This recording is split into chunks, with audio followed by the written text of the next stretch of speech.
Hello, welcome to the Boot Room. Andy Warren and Stuart Watson here to look ahead to Ipswich Town's trip to Accrington Stanley this weekend. Stu, this will be our fourth trip to the Wham Stadium, Ipswich Town's fourth trip to the Wham Stadium. And it's been eventful, hasn't it? The three previous visits, and I'm sure it will be again this weekend. Yes, Accrington have proved to be a highly competitive side. Win, lose or draw against Ipswich since they've dropped down into League One. Obviously, it predates that with the FA Cup defeat there when Ipswich were in the Championship, of course. But yeah, you wonder whether things are going to be a little bit different this weekend. Ipswich just starting to come into a bit of form after a slow start. Accrington will starting to come off a little bit after their good start. So hopefully the stars align, and this trip's come at a decent time for Ipswich. That's got to be the hope, hasn't it? If ever confidence is going to be high going into a game, it's going to be this week. But there's no sense that Paul Cook is basking in the glory of that 6-0 victory over Doncaster on Tuesday night. He's been around too long for that, hasn't he? He knows that football can be a cruel business, and is all too aware that Accrington will probably fancy this game, because they always do. They always fancy the game when bigger clubs come to town. So there's no resting on laurels here, is there?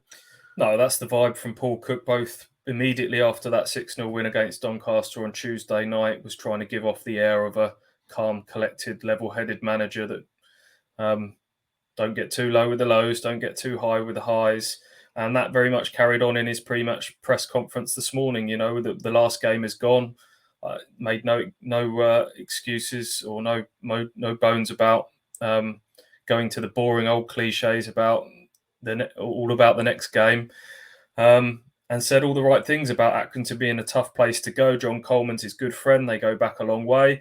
And as I said at the start, Accrington have always been a physical, tough, competitive side for Ipswich Town to play in the last couple of years. But they have some problems at the moment. They've got they're leaking goals badly at the moment. 12 goals in their last 3 games. They were beaten 5-1 at Oxford in midweek. They lost 4-1 at home to Wigan. They drew 3-3 with Morecambe. And if you look at some of those goals, they're really poor goals. Lots of individual errors. Lots of goals coming down their right-hand side. Seems to be a theme for them. And they've got some more problems going into this game, because Ross Sykes, one of their mainstays in defence, has picked up his 5th booking of the season. So he's suspended now. Obviously, Cameron Burgess, a mainstay of their defence, moved to Ipswich in the summer. Harvey Rogers, who played at the back for them for a lot of last season, he's injured. Dion Charles, who people will remember as being their 20-goal striker last season, he's been sidelined because of the transfer saga that happened with him over the summer. So Accrington have got some real problems going into this one. And if I'm completely honest with you, I think they might be banging trouble. Oh, well, hopefully we're right. We'll get onto the predictions in a minute, Stu. But you mentioned, obviously, Dion Charles there. That's an interesting situation, isn't it? 20 goals last season. Inevitably, that means interest from higher up the pyramid. He's become a full Northern Ireland international as well. Clearly had designs on bigger things. And he did start the season for Accrington. But John Coleman says he needs to focus and show a better level of commitment. And until he does, they're keeping him sidelined. It's a big call, isn't it, for a team like Accrington to make that? But he's missed their last 3 games because Coleman is just not happy with how he's committed to the club.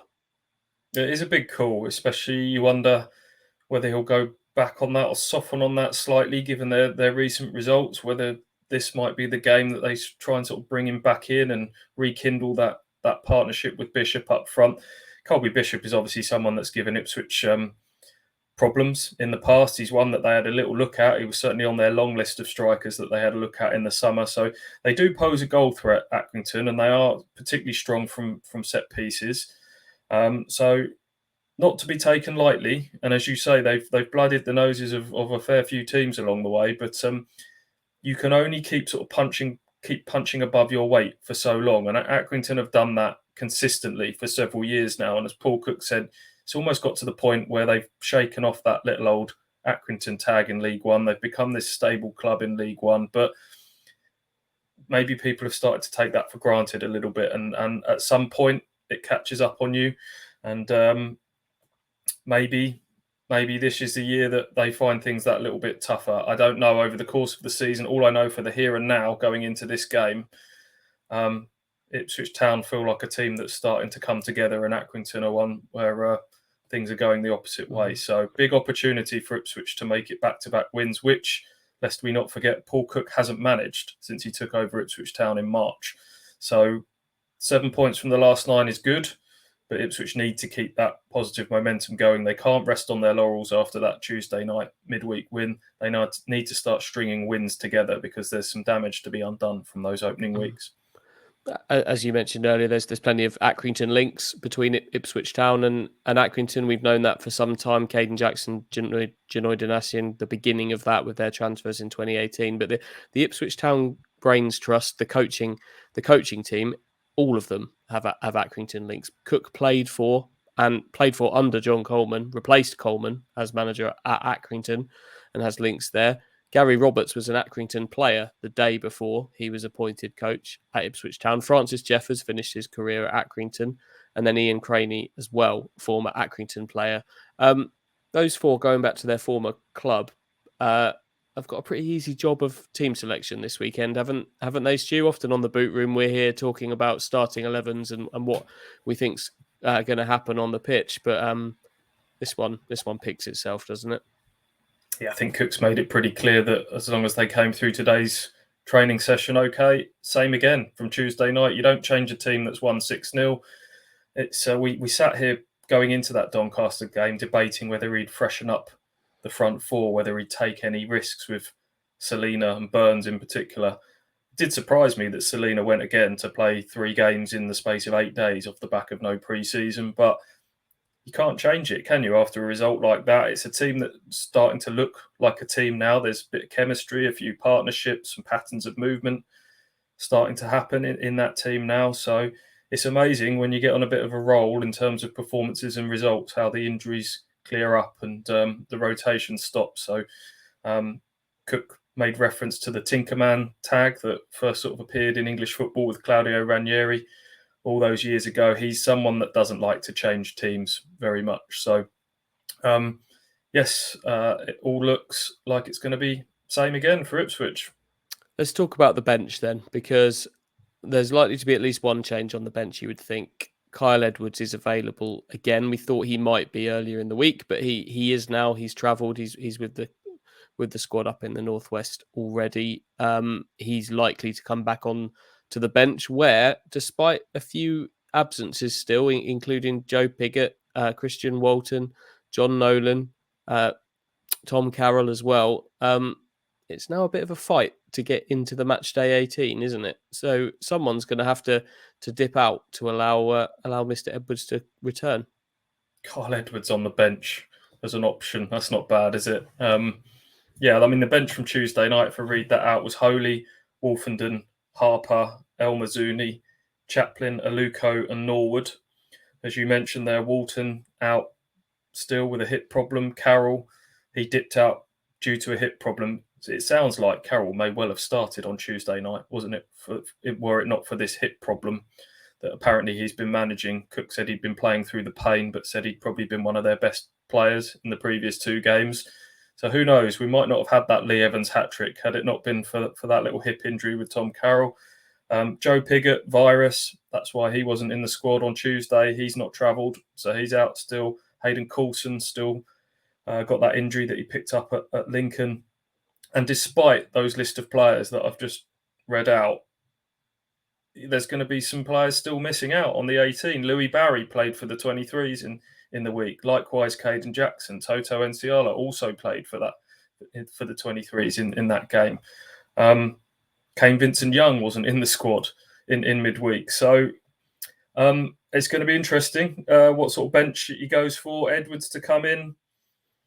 I don't know. Who are you saying off of that bench? El Mazzuni, possibly? Yeah, the 2 in the danger zone, I would say would be Idris or maybe Aluko, maybe. I don't know. Cook likes attacking options on his bench, doesn't he? So I think maybe El Mazzuni might be the vulnerable one there. But the thing for all of these players is that there's a game for them round the corner on Tuesday, isn't there, at Gillingham in the Papa John's Trophy. I would hope I would hope that we see a strong Ipswich side there, because there are players that need games.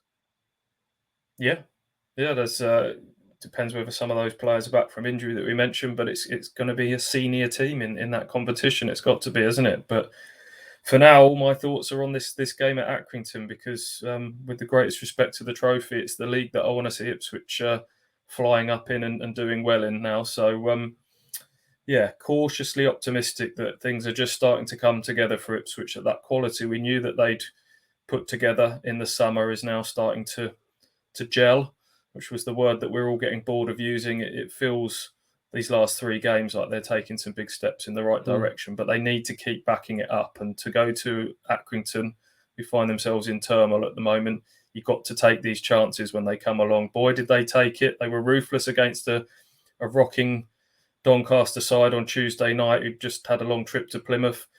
They need to show no mercy again tomorrow. So I think gel is being replaced by momentum as the Ipswich Town buzzword now. So let's cut to the chase then. Stuart Watson, your prediction for this game. You're cautiously optimistic. You're fearful for Accrington. So all of that surely is going to combine for a predicted victory. But by how much? As I said earlier, I think Accrington are bang in trouble with Sykes' suspension, with the goals that they're conceding.